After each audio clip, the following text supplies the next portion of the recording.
All right, class, this is day number 2 in our new unit. And the people that are at home watching this, you're also doing day 2 on Tuesday while we're doing this live and in class. So as you can see, here is a couple warm-ups that you can do based on this Venn diagram. In the diagram above, circle T represents a set of all multiples of 10. Circle N represents the set of all negative numbers, and circle O represents the set of all odds. So T is the multiples of 10, N are negative numbers, O are odd numbers. Okay, so you can see a shaded section there. Which of the following numbers is in the set that the shaded region represents?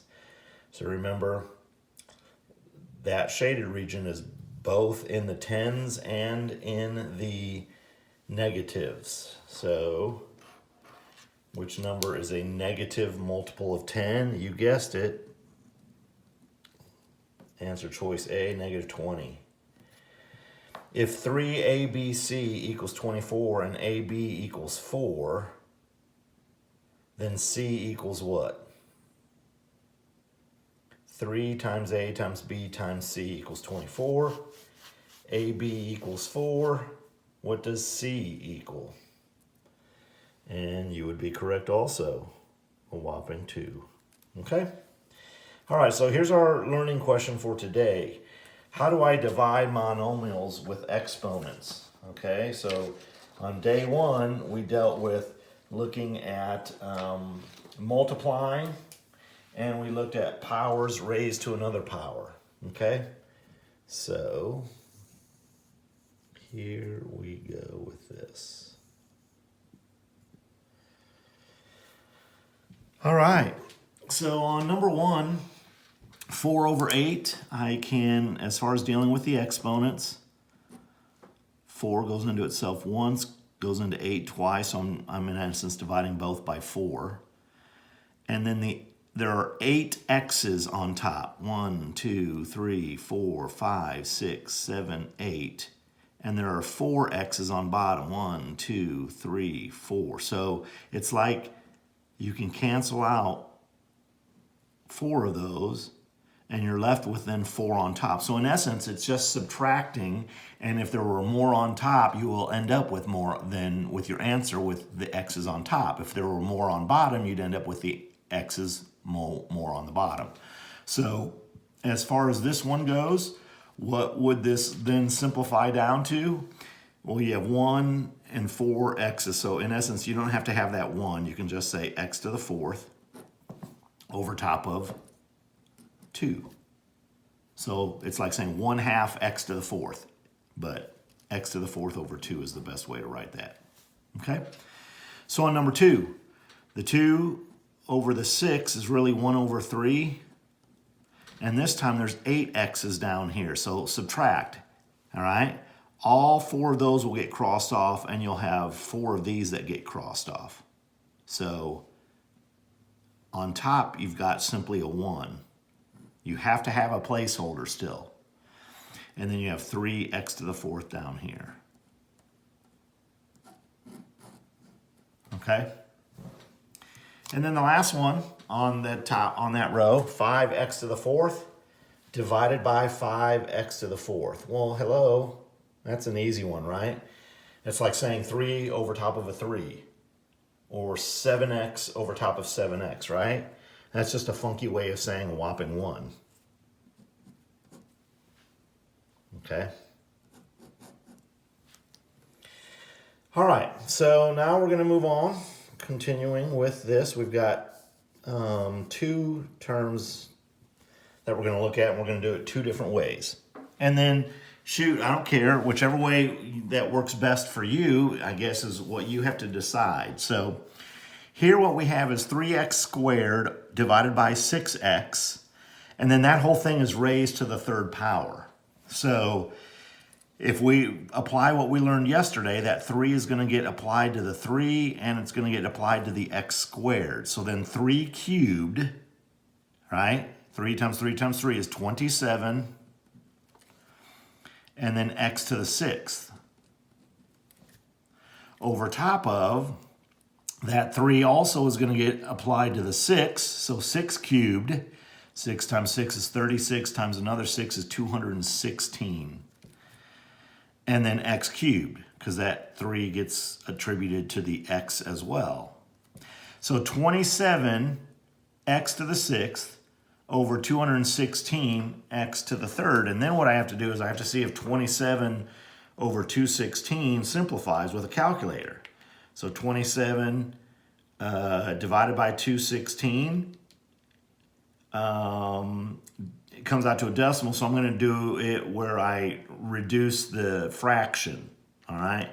So 27 over 216, what type of fraction? 1/8, all right? So in essence, what I have here is that a 27 does go into 216, and then all of these x's will eliminate, and you'll have the 3 eliminated up there. So in essence, what we have is an x cubed on top. I don't need the 1 as a coefficient. So x cubed over top of 8, and that's it.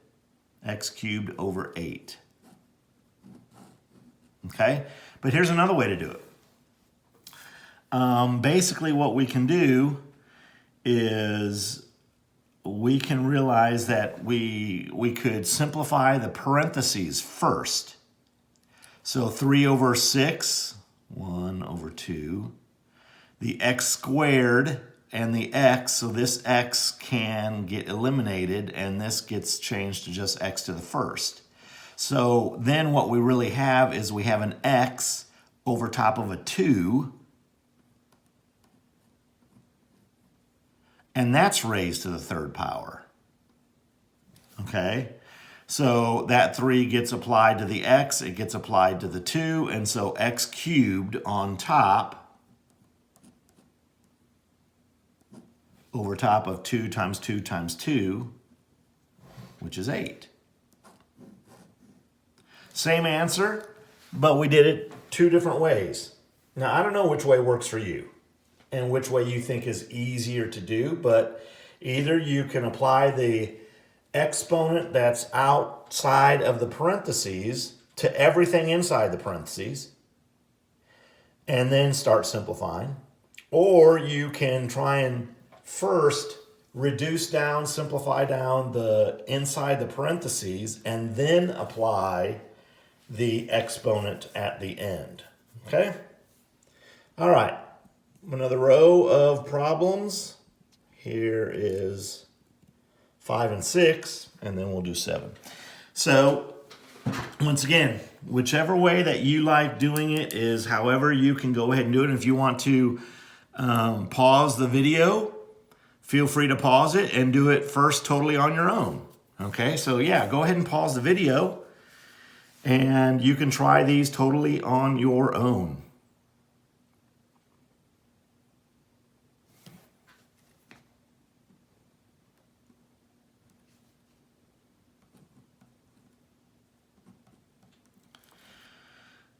So the 2 gets applied to that, and the 2 gets applied to the negative y squared.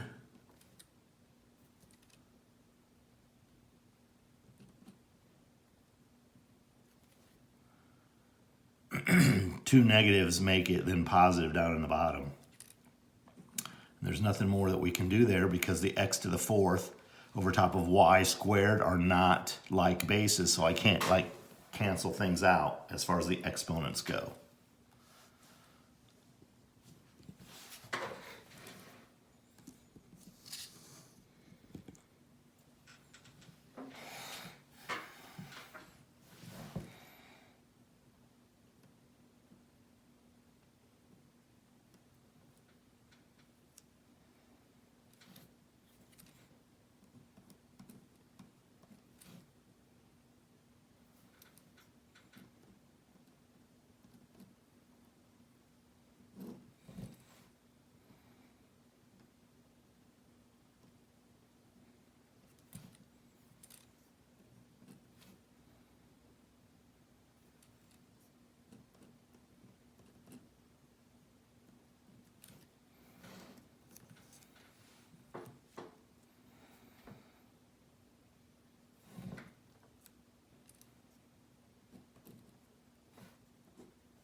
Notice that on the top, when you square a negative x, it becomes a positive x squared, right? Because negative x times negative x makes a positive.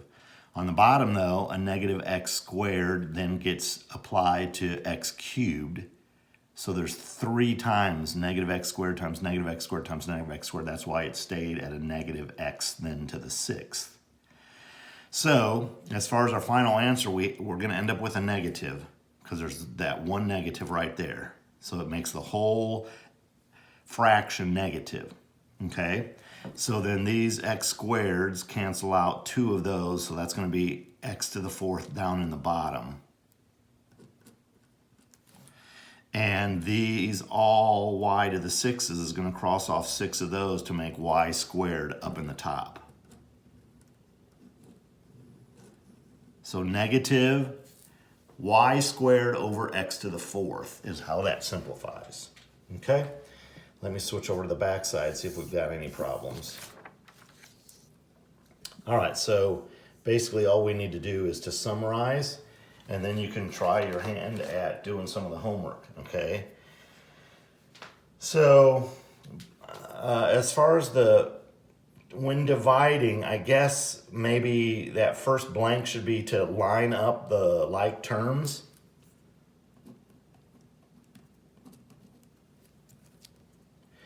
And then you subtract exponents. Okay. And then as far as the coefficients go, you divide the coefficients.